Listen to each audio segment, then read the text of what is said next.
এই যে শুধুমাত্র গত বছর 24শে জুলাই আগস্টের গণ অভ্যুত্থানে নয়, 2009 সাল থেকে 2024 সাল পর্যন্ত বাংলাদেশে যে রাষ্ট্র ব্যবস্থা ক্ষমতায় যারা অধিষ্ঠিত ছিলেন, তাদের হাতে যারা গুম হয়েছেন, যে বোন তার ভাইকে এখনো খুঁজে পাননি, যে সন্তান তার পিতার জন্য অপেক্ষা করছেন, যে মানুষগুলো বিচার বহির্ভূত হত্যার শিকার হয়েছিল, যাদের পরিবার এখনো এই বাস্তবতাকেই স্বীকার করতে পারেন না যে মানুষটি কোনোদিন ফিরে আসবেন না, যারা অত্যাচার নিপীড়ন স্বীকার করেছেন, বাধ্য হয়েছেন, কারাগারে নিক্ষিপ্ত হয়েছেন, তাদের এই যে অবদান, এই যে আত্মোৎসর্গ, এই যে আবু সাঈদ, এই যে মুগ্ধ, এই যে ওয়াসিম, এই যে আনাস, তাদের কাছে আমাদের কোনো দায় নেই। তারা কি চেয়েছিলেন? তারা চেয়েছিলেন বাংলাদেশে এমন একটা ব্যবস্থা তৈরি হোক যেখানে প্রধানমন্ত্রীর এই অভাবনীয় ক্ষমতা থাকবে না, ফ্যাসিবাদী শাসন থাকবে না। আর তো কিছু চাননি। তাহলে কি আমরা এই দায়িত্ব নেব না যে তাদের স্বপ্ন পূরণ করা? এই দায়িত্ব কি নাগরিক হিসেবে আমাদের উপর পড়েনি? আমরা যারা জীবিত আছি, আজকে এইখানে আপনাদের সামনে এসে আমি দাঁড়িয়ে কথা বলতে পারছি, আমরা এখানে বসছি, আপনারা উপস্থিত আছেন, বিভিন্ন মত পথ সত্য আমরা কথা বলতে পারছি। এই পথ যারা তৈরি করে দিলেন, তাদের কাছে আমাদের যে দায় এবং দায়িত্ব, সেই দায় এবং দায়িত্ব পূরণের উপায় হচ্ছে এই গণভোটকে সফল করে রাষ্ট্র সংস্কারের যেই এজেন্ডা তৈরি হয়েছে তা বাস্তবায়ন করা। এই যে রাষ্ট্র সংস্কারের এজেন্ডার কথা আমরা বলছি, সেটা কোথার থেকে এসছে? অনেকেই আপনারা নিঃসন্দেহে গণভোট কি এটা জানেন, যদিও বাংলাদেশে 35 বছর যাবৎ কোনো গণভোট হয়নি।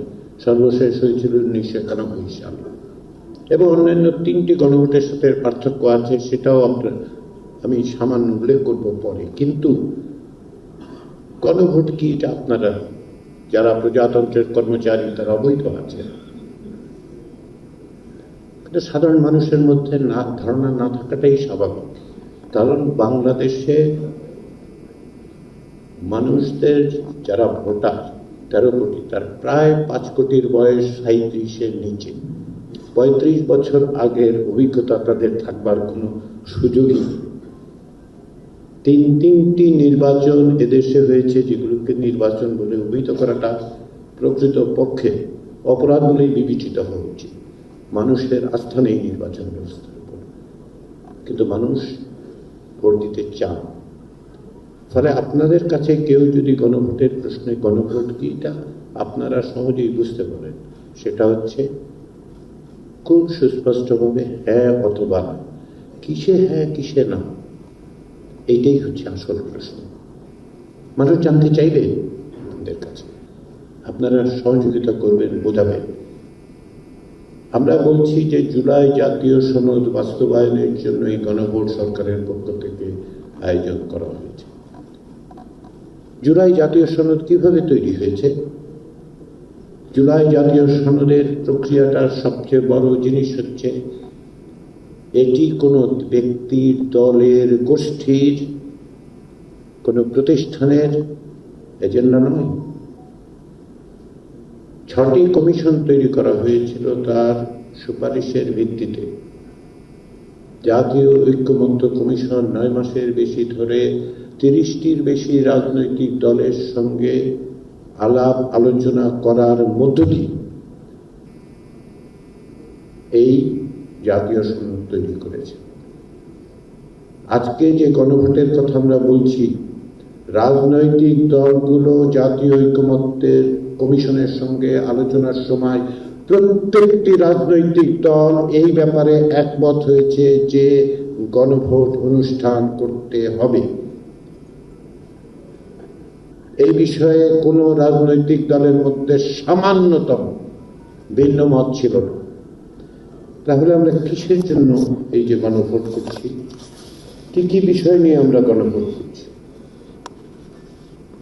আমাদের পক্ষ থেকে জুলাই জাতীয় সনদের যে বিস্তারিত সেটা প্রকাশিত হয়েছে, কিন্তু এই বিস্তারিতের চেয়েও বড় জিনিস হচ্ছে কতগুলি মৌলিক জায়গা।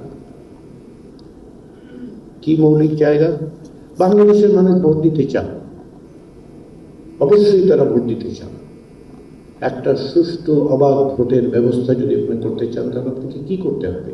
একটা স্বাধীন নির্বাচন, বাত ব্যথা, প্যারালাইসিস কিংবা আর্থ্রাইটিস, আধুনিক ফিজিওথেরাপি ও পুনর্বাসন চিকিৎসায় নির্ভরযোগ্য নাম ডিপিআরসি। কমিশন লাগবে। 3টি নির্বাচন সম্পর্কে যে তদন্ত কমিশন তৈরি করা হয়েছিল তার প্রতিবেদন সম্প্রতি প্রকাশিত হয়েছে, আপনারা দেখবেন। এইখানে ওই 3টি নির্বাচনের মধ্যে একটি নির্বাচনের সময় নির্বাচন কমিশন গঠনের বিষয়ে একজন ব্যক্তির ইচ্ছায় প্রধান নির্বাচন কমিশনারকে নিয়োগ দেওয়া হয়েছিল। তার নাম, তিনি সেই সময় প্রধানমন্ত্রীর দায়িত্ব পালন করেছেন। বাংলাদেশের বিদ্যমান সংবিধান বলে যে সংবিধান অনুযায়ী রাষ্ট্রপতি নির্বাচন কমিশনকে নিয়োগ দেন, তাই তো? আপনারা প্রজাতন্ত্রের কর্মচারী, আমার চেয়ে ভালো বুঝবেন সংবিধান। কিন্তু রাষ্ট্রপতিকে আসলেই সেটা দিতে পারেন না। কেন? কারণ এই একই সংবিধানে লেখা আছে, সুস্পষ্টভাবে লেখা আছে 48 অনুচ্ছেদে, যে রাষ্ট্রপতি 2টো বিষয় ছাড়া কোনো বিষয়ে সিদ্ধান্ত নিতে পারবেন না। সেটার একটা কি? প্রধানমন্ত্রী নিয়োগ। তো প্রধানমন্ত্রী নিয়োগ সংখ্যাগরিষ্ঠ আসন যিনি পাবেন তিনি, তাহলে এটা রাষ্ট্রপতির ইচ্ছা নির্ভর। আরেকটা কি? প্রধান বিচারপতির সাথে আলোচনা করে বিচারপতি নিয়োগ, তাই তো? পরামর্শক্রমে, মানতে বাধ্য না। তাহলে এই যে প্রতিষ্ঠান যেটা নির্বাচন আয়োজন করবে, সেটা যখন রাষ্ট্রপতি নিয়োগ দেন, তিনি তো বাধ্য প্রধানমন্ত্রীর সাথে কথা বলার, এবং তাই হয়েছে। বলা হয়েছে একটা সার্চ কমিটি, বলা হয়েছে রাজনীতিবিদরা নাম দেবেন, নাম দিয়েছেন। কোন রাজনৈতিক দল যে ব্যক্তির নাম দেননি, সেই ব্যক্তিকে প্রধানমন্ত্রীর ইচ্ছায় বাংলাদেশের নির্বাচন কমিশনের প্রধান হিসেবে নিয়োগ দেওয়া হয়েছে। তো এই ব্যবস্থায় আপনারা যারা প্রজাতন্ত্রের কর্মচারী, তাদের উপর যখন বাধ্যবাধকতা তৈরি হয় যে আপনারা ওই নির্বাচন কমিশনকে সহযোগিতা করবেন, আপনারা কাকে সহযোগিতা করছেন? এক ব্যক্তির ইচ্ছায় যে প্রতিষ্ঠান চলে তাকে আপনাদেরকে সেবা করতে বাধ্য করা হচ্ছে। আপনি সেটা চান সেই প্রশ্ন আপনাকে করতে হবে।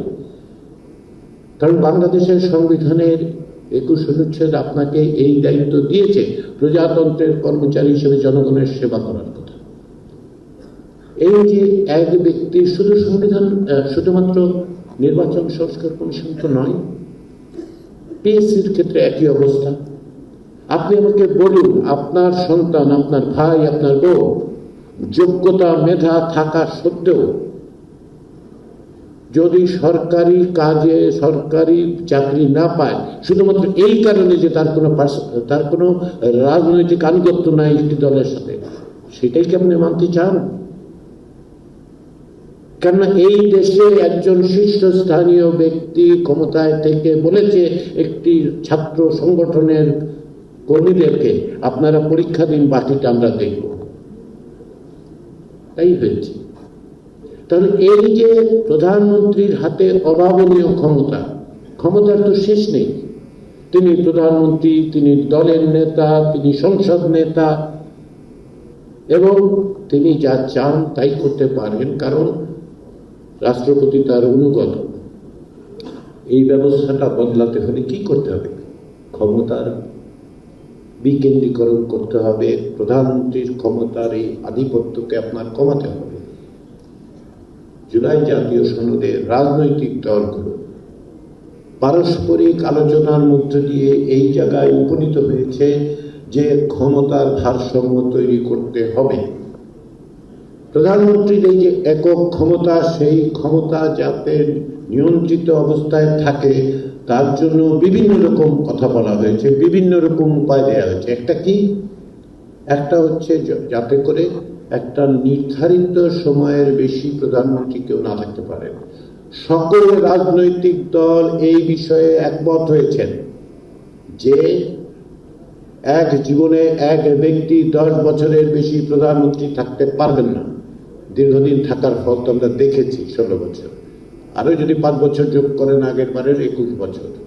ক্ষমতায় যত দীর্ঘ সময় থাকবে তত বেশি ক্ষমতা অপব্যবহার করবে, তত বেশি ক্ষমতার মাধ্যমে দুর্নীতি করা হবে। দেখুন, দুর্নীতির প্রসঙ্গে আরেকটা কথা বলি। দুর্নীতি দমন কমিশন বলে যে প্রতিষ্ঠান, যেটা রাষ্ট্রপতি কর্তৃক নিয়োজিত হয়, সেটা কিভাবে ব্যবহৃত হয়েছে আপনারা দেখেছেন। বাংলাদেশে দুর্নীতির এই ব্যাপক বিস্তার, অন্যদিকে দুর্নীতি দমন কমিশনকে বিরোধীদের দমন করার জন্য ব্যবহার করার যে প্রক্রিয়া, সেটা যদি পরিবর্তন করতে চান তাহলে স্বাধীন প্রতিষ্ঠান হিসেবে দুর্নীতি দমন কমিশনকে নিয়োগ করতে হবে। এই যে পিএসসি, এই যে নির্বাচন কমিশন, এই যে দুর্নীতি দমন কমিশনকে আমরা বলছি স্বাধীন করব, রাজনৈতিক দলগুলো একমত হচ্ছেন কিভাবে করা হবে। সেটা করা হবে ক্ষমতাসীন দল এবং বিরোধী দল, এবং বিরোধী দলের প্রধান বিরোধী দলের বাইরে সংসদে যে বিরোধী দল আছে সকলে মিলে আলাপ আলোচনা করে একটা কমিটির মাধ্যমে এদের নিয়োগ দেবেন। তাতে করে কি হবে? এক ব্যক্তির ইচ্ছায় নিয়োগ হবে না, সকলের সম্মতিতে হবে, আলোচনায় হবে। এইটাই বলা হয়েছে যে এই ধরনের প্রতিষ্ঠানগুলোতে যাতে সকলের আলাপ আলোচনার ভিত্তিতে গ্রহণযোগ্য ব্যক্তিদেরকে নিয়োগ দেওয়া হয়, সেটা ব্যবস্থা করতে হবে। কারা করবেন? আপনাদের জনগণের প্রতিনিধিরা করবেন। এইটা কিন্তু অকস্মাৎ বাইরে থেকে কোন রকম এক্সপার্ট এসে করে দিয়ে যাবেন সেটা আমরা বলছি না, রাজনৈতিক দলগুলো তা বলছে না। বলছে জনগণের প্রতিনিধিদের যে সংসদ, সেই সংসদে বসে আলাপ আলোচনা করে কমিটির মাধ্যমে এইগুলি স্বাধীন করতে হবে।